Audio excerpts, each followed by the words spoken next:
ನ್ಯಾಯಾಲಯಗಳಲ್ಲಿ ನಮ್ಮದು ಯಾವ ರೀತಿ ಒಂದು ಇರುತ್ತೆ ಅಂತ ಹೇಳಿದ್ರೆ, ವಕೀಲರುಗಳು ಅವರ ಜವಾಬ್ದಾರಿಗಳು ಕಕ್ಷಿಗಾರರ ಅಹವಾಲುಗಳನ್ನು ನ್ಯಾಯಾಲಯದಲ್ಲಿ ಬಂದು ನ್ಯಾಯಾಲಯದಲ್ಲಿ ಅಲ್ಲಿ ಬೇಡುವಂಥದ್ದು ಅಥವಾ ವಿಚಾರಣೆಗೆ ತೆಗೆದುಕೊಂಡು ಕೋರ್ಟಿಗೆ ಸಹಕಾರ ಕೊಡುವಂಥದ್ದು.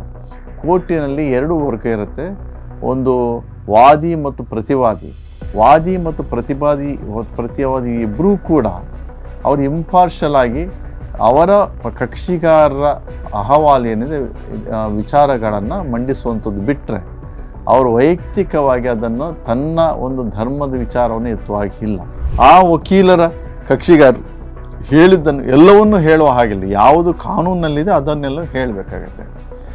ಅದರ ಹೊರತಾಗಿ ತನ್ನ ವೈಯಕ್ತಿಕವಾದಂತಹ ಧರ್ಮವನ್ನಾಗಲಿ ತನ್ನ ವೈಯಕ್ತಿಕವಾದಂತಹ ಒಂದು ಭಾವನಾತ್ಮಕ ವಿಚಾರವನ್ನು ಕೋರ್ಟ್ನ ಒಳಗೆ ಒಂದು ವ್ಯಕ್ತಪಡಿಸುವಂತಿಲ್ಲ. ಬಹಳಷ್ಟು ಕಾಲದ ವಕಾಲತಿನಲ್ಲಿ ಅನುಭವವುಳ್ಳವರು ಕಾನ್ಸ್ಟಿಟ್ಯೂಷನ್ ಮ್ಯಾಟರ್ಗಳನ್ನೇ ನಡೆಸ್ಕೊಂಡು ಬರೋರು. ಅವರೇ ಈ ರೀತಿಯಲ್ಲಿ ಒಂದು ರೀತಿಯಲ್ಲಿ ಧಾರ್ಮಿಕವಾದಂಥ ಒಂದು ಕೋಮು ಭಾವನೆಯನ್ನು ಬೆಳೆಸಿಕೊಂಡ್ರೆ ನಮ್ಮ ದೇಶ ಯಾವ ಕಡೆ ಹೋಗ್ತಾ ಇದೆ ಅನ್ನೋದು ಕೂಡ ನಮಗೆ ಒಂದು ರೀತಿ ಭಯ ಆಗ್ತಾಯಿದೆ. ಇದು ಎಲ್ಲವೂ ಕೂಡ ಒಂದು ರೀತಿಯಲ್ಲಿ ಆ ಪೊಲಿಟಿಕಲ್ ಪ್ರೊಪೋಗಾಂಡ ಏನಿದೆ, ಬಹಳಷ್ಟು ಸಮಯದಿಂದ ಪೊಲಿಟಿಕಲ್ ಪ್ರೊಪೋಗಾಂಡ ಏನಂದರೆ ಇನ್ನೊಂದು ಧರ್ಮವನ್ನು ದೂಷಿಸುವಂಥದ್ದು, ಇನ್ನೊಂದು ಜಾತಿಯನ್ನು ದೂಷಿಸುವಂಥದ್ದು, ಅಥವಾ ಹಿಂದೂ ಮುಸ್ಲಿಂ ಮಧ್ಯೆ ಒಂದು ಸಂಘರ್ಷಮಯ ವಾತಾವರಣ ತರುವಂಥದ್ದು, ಈ ರೀತಿ ನಡೆದುಕೊಂಡು ಬರ್ತದೆ. ಈ ಹಿನ್ನೆಲೆಯಲ್ಲಿ ಈ ವ್ಯಕ್ತಿ ತಮ್ಮ ಧಾರ್ಮಿಕ ಒಂದು ತೀವ್ರತೆಯಿಂದ ಅಪನಂಬಿಕೆಯಿಂದ ತನ್ನ ಒಂದು ಬುದ್ಧಿ ಸ್ಥಿಮಿತೆಯನ್ನು ಕಳ್ಕೊಂಡು ಈ ರೀತಿ ವರ್ತಿಸಿದ್ದಾರೆ. ಭಾರತದ ಸರ್ವೋಚ್ಚ ನ್ಯಾಯಾಲಯ ಸುಪ್ರೀಂ ಕೋರ್ಟ್ ಅಂತ ಏನು ಹೇಳ್ತೇವೆ, ಅಲ್ಲಿ ಒಂದು ಘಟನೆ ನಡೆದಿದೆ. ನಮ್ಮ ಸರ್ವೋಚ್ಚ ನ್ಯಾಯಾಲಯದ ನ್ಯಾಯಾಧೀಶರಾಗಿರುವಂಥ ಗವೈ ಅವರು ಕೋರ್ಟ್ ನಂಬರ್ 1ರಲ್ಲಿ ವಿಚಾರಣೆ ನಡೆಸಿದ ಸಂದರ್ಭದಲ್ಲಿ ಒಬ್ಬರು ಹಿರಿಯ ವಕೀಲರು, ಅದು ಕೂಡ 70 ವರ್ಷದ ವಕೀಲರೊಬ್ಬರು, ಅವರಿಗೆ ಯಾವುದೇ ಇದಿಲ್ಲದೆ ಕಾರಣ ಇಲ್ಲದೆ ವಿನಾಕಾರಣ ಅವರ ಮೇಲೆ ಅವರ ಶೂವನ್ನು ಎಸೀಲಿಕ್ಕೆ ಅಂತ ನೋಡ್ತಾ ಇರ್ತಾರೆ. ಆ ಸಂದರ್ಭದಲ್ಲಿ ಅವರ ಕೋರ್ಟ್ ಹಾಲಲ್ಲಿ ಅವರನ್ನು ಕೂಡಲೇ ಅರೆಸ್ಟ್ ಮಾಡಲಾಗುತ್ತೆ. ಆ ಅರೆಸ್ಟ್ ಮಾಡೋ ಸಂದರ್ಭದಲ್ಲಿ ಕೊಂಡು ಹೋಗೋ ಸಂದರ್ಭದಲ್ಲಿ ಸನಾತನ ಧರ್ಮಕ್ಕೆ ಅವಮಾನ ಮಾಡಿದೆ ಅಂತ ರೀತಿಯಲ್ಲಿ ಒಂದು ಶಬ್ದಗಳನ್ನು ಹೇಳ್ತಾರೆ. ಇಲ್ಲಿ ಹಿನ್ನೆಲೆ ಏನಂದರೆ, ಈ ಹಿಂದೆ ಕಳೆದ ಸೆಪ್ಟೆಂಬರ್ನಲ್ಲಿ ಇದೇ ವಕೀಲರು ಹಾಕಿದಂಥ ಒಂದು ಪ್ರಕರಣವನ್ನು ವಜಾಗೊಳಿಸಿರ್ತಾರೆ. ಅದು ಈ ಮೊಘಲರ ಕಾಲದಲ್ಲಿ ವಿಷ್ಣುವಿಗೆ ಅಪಚಾರ ಮಾಡಿದ್ದಾರೆ, ಯಾವುದೋ ಒಂದು ಪುರಾತತ್ವ ಇಲಾಖೆಗೆ ಸಂಬಂಧಪಟ್ಟು ಆ ಪ್ರಕರಣ ಆಗಿತ್ತು. ಅದಕ್ಕೆ CJ ಅವರು ಹೇಳ್ತಾರೆ, ಅದನ್ನು ಪುರಾತತ್ವ ಇಲಾಖೆಯವರು ಬಂದು ಹೇಳಿ ಅನ್ನೋ ರೀತಿಯಲ್ಲಿ ವಜಾಗೊಳಿಸ್ತಾರೆ. ಇಲ್ಲಿ ಈ ಒಂದು ಪ್ರಕರಣ ಏನಿದೆ ಬಹಳ ಗಂಭೀರವಾದದ್ದು. ಯಾಕೆಂದರೆ ನ್ಯಾಯಾಲಯಗಳಲ್ಲಿ ನಮ್ಮದು ಯಾವ ರೀತಿ ಇರುತ್ತೆ ಅಂತ ಹೇಳಿದ್ರೆ, ವಕೀಲರುಗಳು ಅವರ ಜವಾಬ್ದಾರಿಗಳು ಕಕ್ಷಿಗಾರರ ಅಹವಾಲುಗಳನ್ನು ನ್ಯಾಯಾಲಯದಲ್ಲಿ ಬಂದು ನ್ಯಾಯಾಲಯದಲ್ಲಿ ಅಲ್ಲಿ ಬೇಡುವಂಥದ್ದು ಅಥವಾ ವಿಚಾರಣೆಗೆ ತೆಗೆದುಕೊಂಡು ಕೋರ್ಟಿಗೆ ಸಹಕಾರ ಕೊಡುವಂಥದ್ದು. ಕೋರ್ಟಿನಲ್ಲಿ ಎರಡು ವರ್ಗ ಇರುತ್ತೆ. ಒಂದು ವಾದಿ ಮತ್ತು ಪ್ರತಿವಾದಿ. ವಾದಿ ಮತ್ತು ಪ್ರತಿವಾದಿ ಇಬ್ಬರೂ ಕೂಡ ಅವರು ಇಂಪಾರ್ಷಲ್ ಆಗಿ ಅವರ ಕಕ್ಷಿಗಾರರ ಅಹವಾಲು ಏನಿದೆ ವಿಚಾರಗಳನ್ನು ಮಂಡಿಸುವಂಥದ್ದು ಬಿಟ್ಟರೆ ಅವರು ವೈಯಕ್ತಿಕವಾಗಿ ಅದನ್ನು ತನ್ನ ಒಂದು ಧರ್ಮದ ವಿಚಾರವನ್ನು ಎತ್ತುವಾಗಿಲ್ಲ. ಇದು ಜಗತ್ತಿನ ಎಲ್ಲ ನ್ಯಾಯಾಲಯದಲ್ಲಿ ಕೂಡ ಮಾಡುವಂಥ ಒಂದು ಪ್ರೊಸೀಜರ್. ಇಲ್ಲಿ ಕೂಡ ನಾವು ಭಾರತದ ನ್ಯಾಯಾಂಗ ವ್ಯವಸ್ಥೆ ಕೂಡ ಅದೇ ರೀತಿ ನಡೀತಾ ಬಂದಿದೆ. ಆ ಹಿನ್ನೆಲೆಯಲ್ಲಿ ವಕೀಲರುಗಳ ಜವಾಬ್ದಾರಿ ಇರುವಂಥದ್ದೇನಿದೆ, ಕೋರ್ಟಿಗೆ ಗೌರವ ಕೊಡುವಂಥದ್ದು.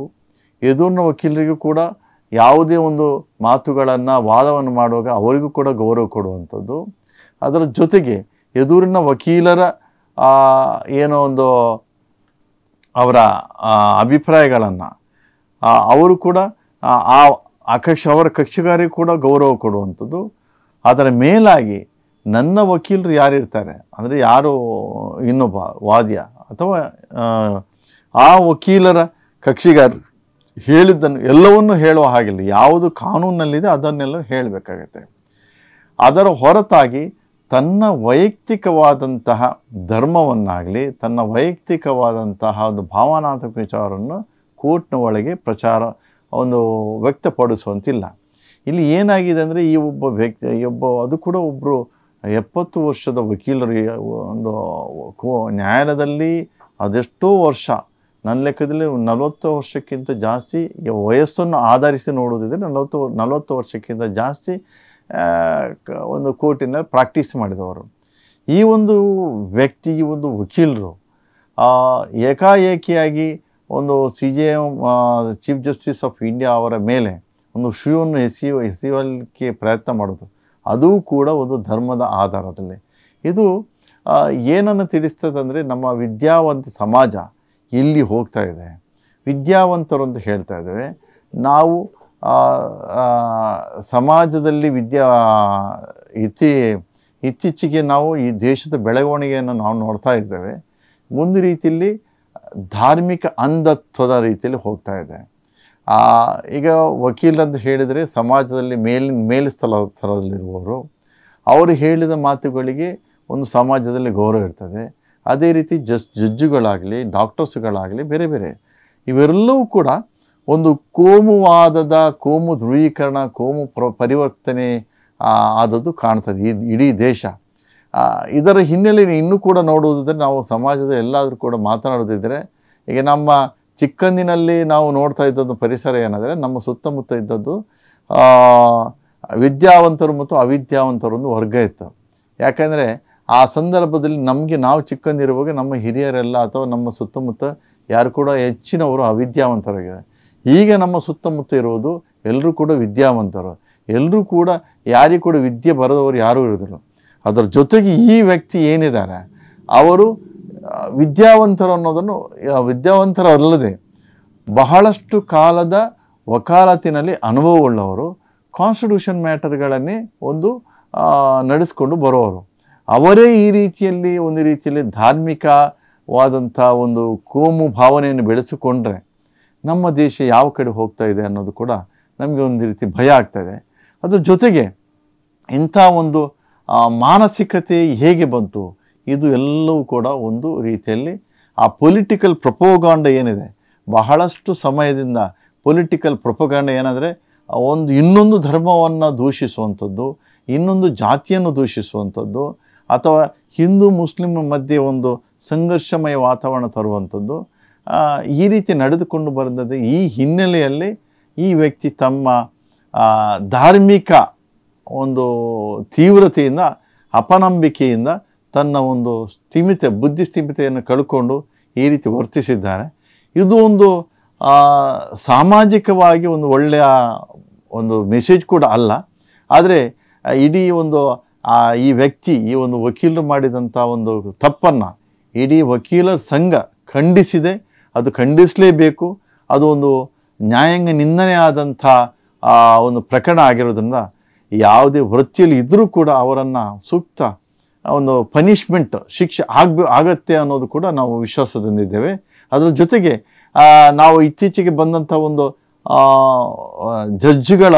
ಎಲ್ಲ ನೋಡಿದಾಗ ಬಹುಶಃ ಜಡ್ಜ್ಗಳಂತ ಇದ್ದಾಗ ಎಲ್ಲ ಜಾತಿ ವರ್ಗದವರು ಕೂಡ ಇದ್ದಾರೆ. ಈ ಹಿಂದೆ ಕೂಡ ಬೇರೆ ಬೇರೆ ವರ್ಗದವರು ಸುಪ್ರೀಂ ಕೋರ್ಟಲ್ಲಿ ಬಂದು ಹೋಗಿದ್ದಾರೆ. ಎಲ್ಲ ಪ್ರಕರಣಗಳಲ್ಲೂ ನೋಡಿದಾಗ ಕೆಲವೊಂದು ವಿಚಾರದಲ್ಲಿ ನಮಗೆ ಅಸಮಾಧಾನ ಕೂಡ ಇದ್ದದ್ದು ಇದೆ. ಹಾಗಂತ ಅಸಮಾಧಾನ ಬಂದಿದೆ ಅಂತ ಹೇಳ್ಕೊಂಡು ಅವರ ಮೇಲೆ ನಾವು ನಮ್ಮ ವೈಯಕ್ತಿಕವಾದಂಥ ಭಾವನೆಗಳನ್ನು ವ್ಯಕ್ತಪಡಿಸೋದು ಕೂಡ ಅಲ್ಲ. ಸೊ ಇವರಿಗೆ ನಮ್ಮ CJ ಗವಾಯಿ ಏನಿದ್ದಾರೆ ಅವರು ಇತ್ತೀಚೆಗೆ ಬಂದಂಥ ಜಡ್ಜ್ಗಳಲ್ಲಿ ಬಹಳ ಉತ್ತಮವಾದಂಥ ಒಂದು ಜಡ್ಜ್ಮೆಂಟುಗಳನ್ನು ಕೊಡುವಂಥವರು. ಅದೇ ರೀತಿ ನಮ್ಮ ಆಡಳಿತ ಪಕ್ಷಕ್ಕೆ ಕೆಲವೊಂದು ಸಂದರ್ಭದಲ್ಲಿ ಮುಜುಗರ ಆಗುವ ರೀತಿಯಲ್ಲೂ ಕೂಡ ನಿಷ್ಠುರವಾಗಿ ಜಡ್ಜ್ಮೆಂಟ್ ಮಾಡಿದ್ದಾರೆ. ಈ ಹಿನ್ನೆಲೆಯಲ್ಲಿ ಈ ಒಂದು ಪ್ರಕರಣ ನಡೆದಿದೆ ಅನ್ನೋ ಕೂಡ ನಾವು ಊಹಿಸಲಿಕ್ಕೆ ಸಾಧ್ಯ ಇದೆ. ಒಟ್ಟಿನಲ್ಲಿ ವಿದ್ಯಾವಂತ ಸಮಾಜವೇ ಕೋಮು ಸಂಘರ್ಷಕ್ಕೆ ಕೋಮು ಭಾವನೆಗಳನ್ನು ಬೆಳೆಸಿಕೊಂಡದ್ದು ಬಹಳ ನಮಗೆ ದುಃಖಕರ ಮತ್ತು ಸಂತೋಷದ ವಿಚಾರ ಅಲ್ಲ ಅಂತ ಹೇಳ್ತೇನೆ ನಾನು.